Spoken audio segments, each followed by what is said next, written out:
Okay sir. Sir camera on करून घेऊ आपण.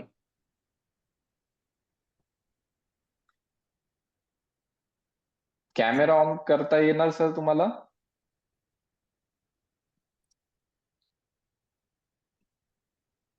फंक्शन जर माहित नसेल तर काही हरकत नाही, नाही केलं तरी चालेल. जर माहित असेल तर करून घ्या.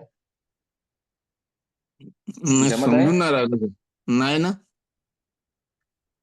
ओके. चल चल सर, काही फरक पडणार नाही. असू द्या. बर. तर बर. एक ना, हा एक एज फॅक्टर मॅटर करत असते. काय आहे, तुम्ही ज्या एज फॅक्टर मधून येता, तुमच्याकडे एक वेगळं नॉलेज आहे जो आमच्याकडे नाही. आम्ही थोडंसं डिजिटल जमान्यातलो. आमच्याकडे जो डिजिटल नॉलेज आहे तो तुमच्याकडे नाही. तुमच्याकडे तो प्रॅक्टिकल वाला अनुभव खूप जोरदार असतो, तो आमच्याकडे नसतो.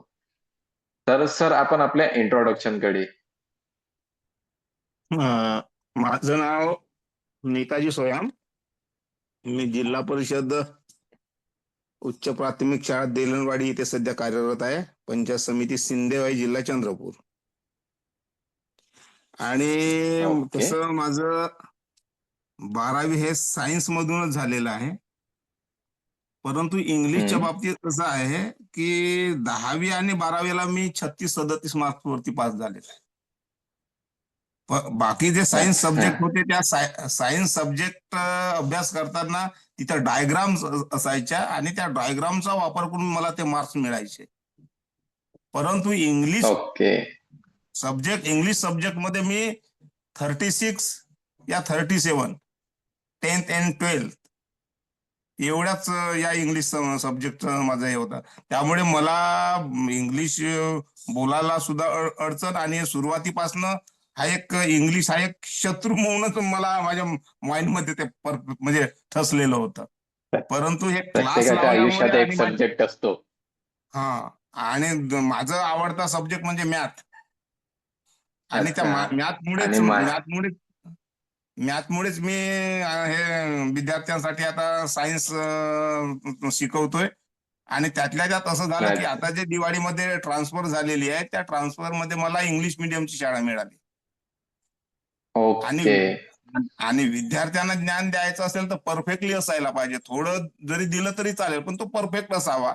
हा उद्देश ठेवून मी आता इंग्लिश कसं बोलायचं, आपण कधी बोललं नाही. मग या उद्देशानं मुलीला विचारलं, तेव्हा तुमचं नाव तिनं मला सांगितलं. आणि तिनं तुमच्याविषयी खूप असं म्हणजे माझ्याजवळ बोललेलं आहे.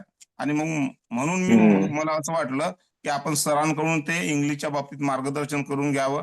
आता तुमच्याविषयी इंग्रजी सब्जेक्ट विषयी बोलायचं झाल्यास, तुमचं जे सांगण्याची जी पद्धत आहे ना सर, ती पहिल्या वर्गातल्या मुलाला सुद्धा समजेल अशा पद्धतीचं सायलेंटली आणि त्याला काय रिस्पेक्टिव्हली आहे. आणि त्यामुळे तुमचं शब्द वाक्य म्हणा किंवा तुमच्या सांगण्याच्या पद्धतीमुळे ते लवकर मला कॅप्चर होत आहे. भलं काही माझं इंग्लिश विषयीचा जो नॉलेज आहे तो कमी आहे थोडंफार वर्ड्स आता, कारण की आता 26 ते 27 वर्ष झाले सर्व्हिसला. परंतु आजपर्यंत आम्ही विद्यार्थ्यांना म्हणजे इंग्लिशमध्ये बोललो नाही, किंवा हे वर्ड्स वेगळे साधे सिंपल वर्ड शिकवणं, परंतु असं प्रत्यक्षात इंग्लिश टू इंग्लिश बोलणं हा कधी विद्यार्थ्यांसोबत प्रसंग आलेला नाही. आणि त्यामुळे इंग्लिशच्या बाबतीत मी कमजोर आहे. परंतु तुमच्या या शिकवणीमुळे म्हणा किंवा तुमच्या या म्हणजे वर्ग हँडल करण्याच्या पद्धतीमुळे हा बराचसा म्हणजे प्रगत झालेला आहे. म्हणजे इन शॉर्ट असं की हो. शिकवण्याची पद्धत ही ओके. तुम्हाला आवडली आणि सोबतच हा. माझं शिकवणं पण आवडलं. बिलकुल बिलकुल. बरोबर. चलो, थँक्यू सो मच सर. आणि प्रत्येकाच्या आयुष्यात एक सब्जेक्ट असतो. Okay sir. आता ना, माझ्या आयुष्यात